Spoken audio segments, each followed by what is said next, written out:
Hello everyone and welcome back to another video from Finance and Crypto Guide. In this video, I'm going to show you how to change your password on CoinStats. So let's get started right away. First of all, open up your web browser and then in the address bar type in coinstats.app and press enter.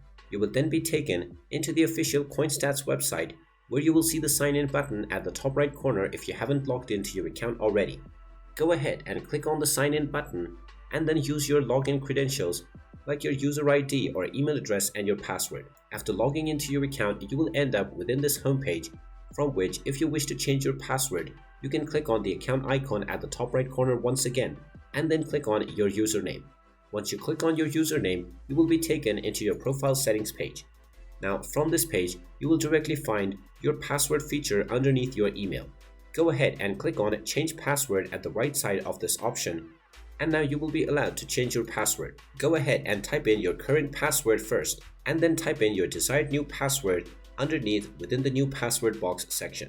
After you enter your desired new password and it has met all of the requirements, go ahead and click on the save button and now you will get a notification telling you that your password has successfully been changed. You can come back to this menu at any time you wish and simply click on the change password button and you can change your password as many times as you want. And there you have it. That is how easy it is to change your password on CoinStats. If you find this video helpful, make sure you hit that like button and subscribe to our channel if you haven't done so already. Also ring that notification bell to never miss another update from us. Thank you for watching and I will see you again in the next video.